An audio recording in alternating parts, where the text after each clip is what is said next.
Welcome to the lineup. I'm Bennett Oliver. Today I'm joined by Mieko Bercich, the City of Douglasville's athletic coordinator. And Mieko, I know outside the temperature is 32 degrees and our viewers are probably sitting by the fire, but in a couple of weeks we're going to start registering for spring baseball. So I wanted to get everybody caught up on what's going to be going on in the spring.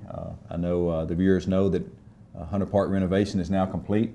And so in the spring we'll have 10 baseball fields, girls softball fields, and 2 adult softball fields. And so, when can the parents start registering the kids? Well, we begin registration January 7th, which is Saturday, and that's going to be ongoing. You can come register Monday through Saturday, anytime, 8 to 5 at the Hunter Park Community Center.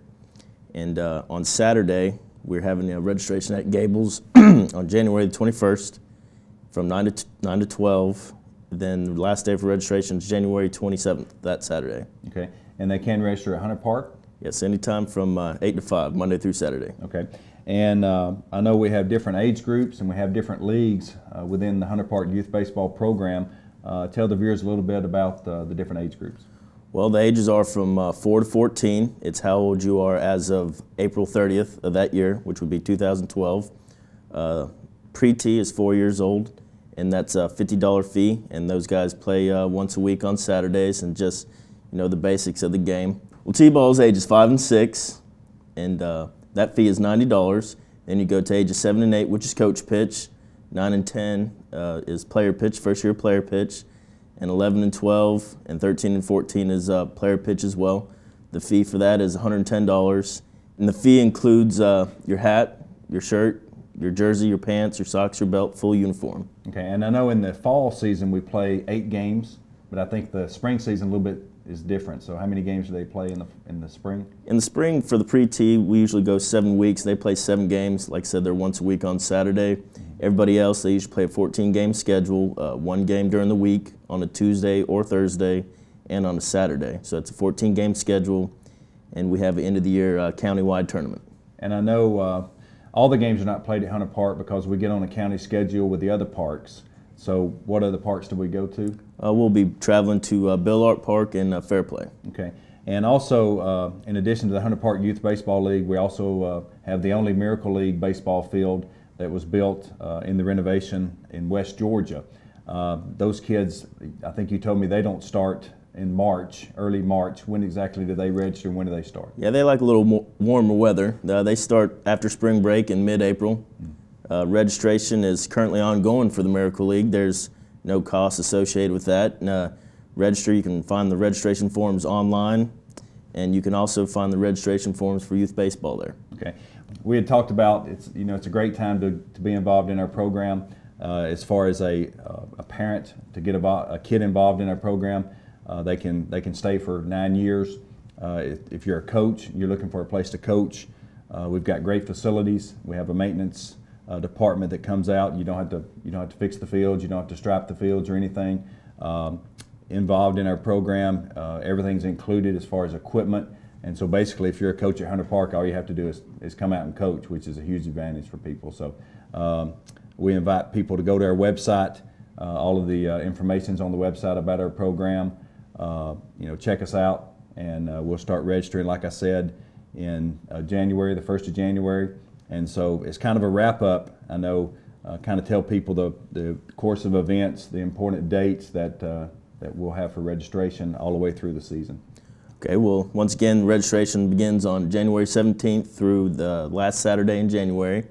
That following Saturday, which is Saturday, February 4th, we'll have our evaluations. There's no evaluations for T-ball, just ages 7 through 14, and that's taking place at Diamond Stars from 10 o'clock to noon.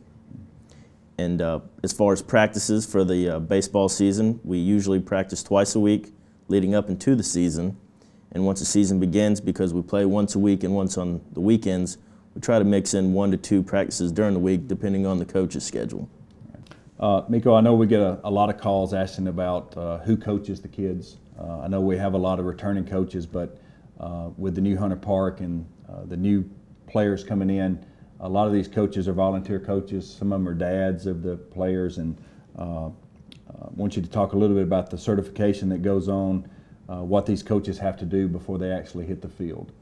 Okay, well, I believe if you're a returning coach, you just go back online at the NYSCA and register, and I believe it's just a $5 fee to renew your certification. If you're a new coach, there's coaching applications that can be found online. You complete one of those forms, send it to me, and we do a background check with the police department.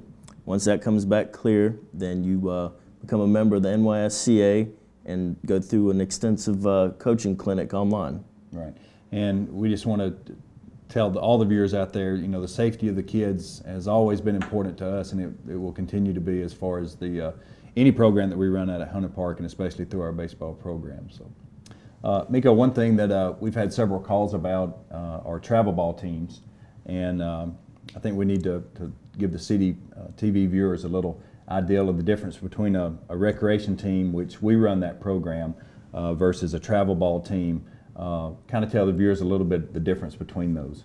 Well, of course, the recreation is all about going out there and having a good time and learning the game of baseball from the grassroots level and progressing through the recreation. Whereas travel ball, those kids, they try out for particular teams, and they travel from city to city and represent Hunter Park.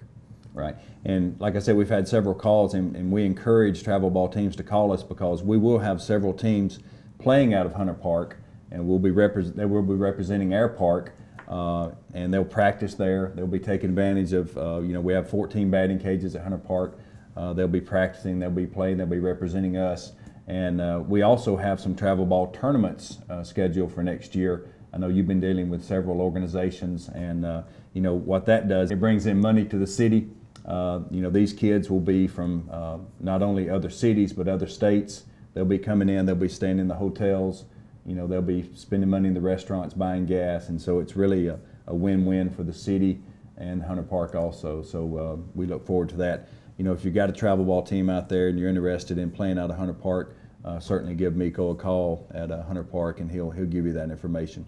Once again, you can go to the city website and check out the information. The registration forms are there. Just print out a registration form, come to Hunter Park.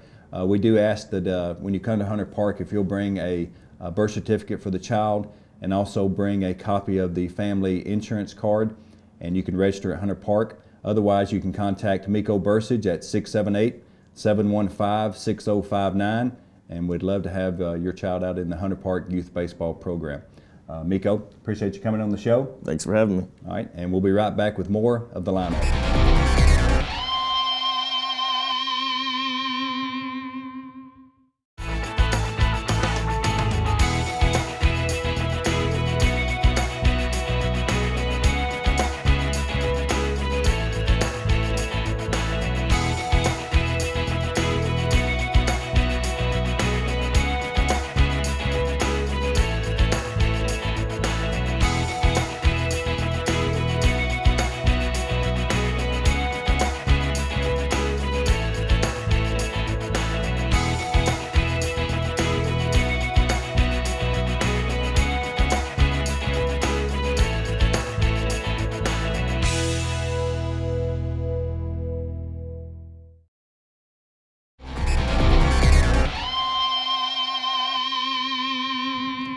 Welcome back to The Lineup.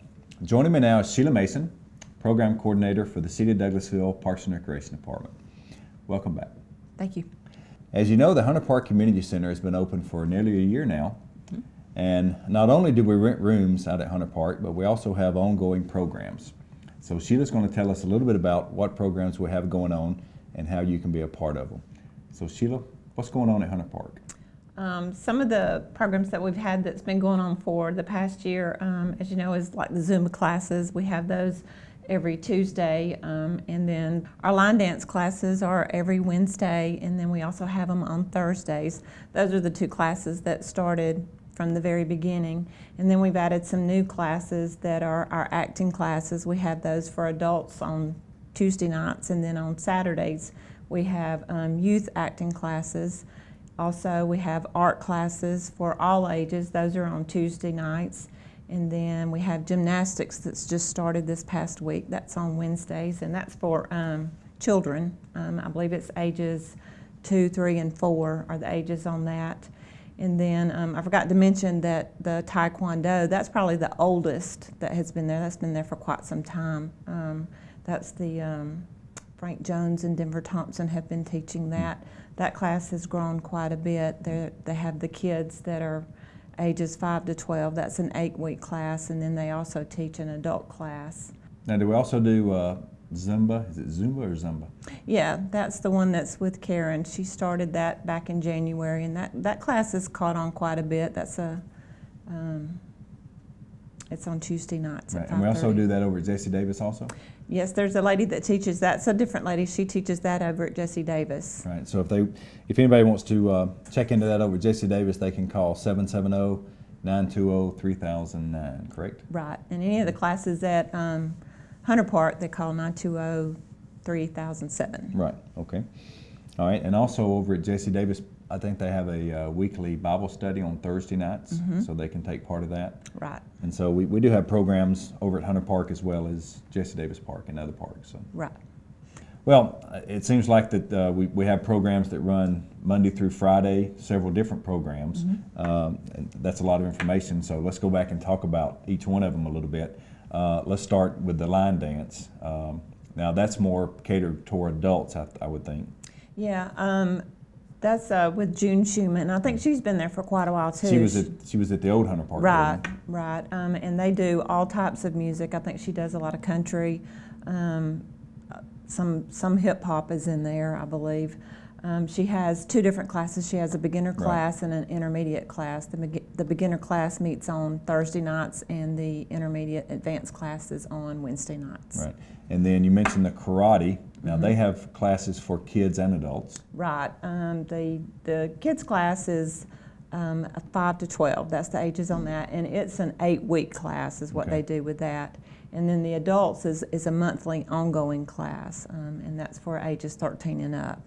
Okay. Is what they And do then you mentioned art class. We've had several different art teachers, but I think this one is just for kids.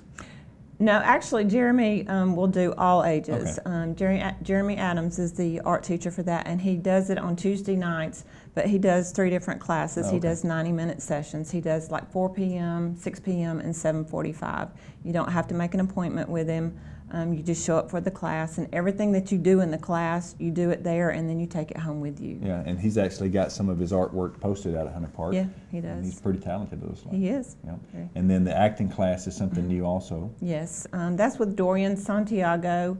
He does a youth class on Saturday mornings. It's from 10 o'clock till 12 o'clock, and it's for ages 7 to 17. And then he also does an adult class on Tuesday nights. I believe it's from 7 to 9. And the gymnastics class, that's something that's brand new. Yes, it's brand new. It just started this week. It's with Melanie Barnett. She does ages 2 to 3 in that class. It's from 4 to 4:45, and then ages 4 and up is from 5 to 6. And she does just the basic tumbling, and she teaches the fundamentals and that sort of thing. Okay. And then we mentioned the Bible study class. That's with Judge Barbara Caldwell. Yes. Over at JESSIE Davis Park. And then we have a different instructor over at JESSIE Davis Park doing the Zumba also. And then one program that we did mention was out at Fowlerfield, which is called CrossFit. CrossFit. And this guy, I've been over there walking, and he's there rain or shine all through the year. And it is a very intense fitness program. And if you want more information about him, you can call Hunter Park, and we'll give that information. It's on their website also. He's even got a video on their website that explains, and it's a real intense fitness program, so he's real interested. So that's pretty much the programs that go on during the week, but there are some organizations that have started meeting at Hunter Park. I think we have 2, so tell us a little bit about them. Yeah, I know that Mary Kay, I believe, and it's like a district meeting. They meet there on Monday nights. The ladies that are under a district manager, sales director, they meet there on Monday nights and have their organizational meeting. And then also Weight Watchers meets 3 times a week. They meet there on Tuesday mornings at 9 a.m. and then on Tuesday evenings at 5 o'clock and on Saturday mornings at 8 o'clock. And I know to get more information on the Weight Watchers, you can just visit weightwatchers.com and get more information on that. Yeah. And what we've seen is the community centers are a really good place for organization, clubs, to start out. You know, it's really inexpensive, so instead of going and renting a space downtown or in a strip center, they start out small, and then they kind of build and they kind of leave us, which that's fine because they get too big for us really. But and so we see those groups come in, and then they get so big. Obviously, they have to get a bigger place. But Right. you know, we encourage people to give you a call, and it's a great place for them. It's centrally located in Douglasville, so that's what we see a lot of. You know, we Right. see a lot of people move through. So, but that's great. And also, we wanted to mention two special events that are coming up. We used to have a daddy-daughter dance every year, and this is our 21st annual daddy-daughter dance. And this year, we're actually going to do a daddy-daughter and a mother-son dance. Right. And so it's going to be a little bit different. Tell us a little bit about the date and the time of it. Actually, we're going to call it the King and Queen Gala this upcoming year, and it's going to be Friday, February the 11th, and the time is going to be from 7:30 to 10 p.m. We're going to cap it out at 80 couples this year. The cost will be $30 per couple and $10 for each additional family members. And like you said, it's open to mother, son, and father, daughter. And we're going to do it at the Hunter Park Community Center. Yes. Rather, in the since ballroom. we've got a new facility big enough to host it, we don't have to go out and rent a facility, so it will be held there at the community center. So that'll be something new. So we're going to try throwing everybody together and see how it goes this year. So Yeah, we're excited. yep. And also a group that we had for years out at Hunter Park that we had to shift over to somewhere else because of the construction was the AARP tax service for seniors. And we want to thank the Woody Fight Center for taking them on for a couple of years during construction, but they're going to be coming back. And what they do free tax service for seniors. And they're going to be coming in February 3rd, I think, is the Yes. first date. And they do taxes all the way up to April 13th. And it's a free service to seniors. And so we wanted to make sure all the seniors know about it. And they'll take advantage of that service every year. And when do they start registering for that? They can register the second week in January. They've been working the past couple of weeks. I've been meeting with them a couple of times and getting everything together for them. And they were said that we could start registering them the second week in January, and people can call in, and we'll have a set number of people that can sign up for the sessions. And once it's full for that day, then we'll just move for the next Friday. Right, and we used to do that. We've done it several different ways. We used to take appointments between the hours of 9 and 1, and then at one time we actually just took all the names, and it was first come, first served. And we want to let everybody know it's going to be first come, first served this time. And so from 9 to 1, you just show up and you get in line. We'll have a nice place for you to sit, and they call you in like 10 at a time. And so there's no reservations, and so you just call, put your name on the list, and they usually take like 40 or 50 a day. And that's all they take that day. And then if we're full that day, you just register for the next week. Right. So that's two good events coming up for us, and I'm sure that you'll have more programs adding in the future because the community center is certainly a beautiful building, and we're certainly getting use out of it. So I want to thank you for being on the show. Thank you. And so till next time, that's going to be it for the lineup. Thanks.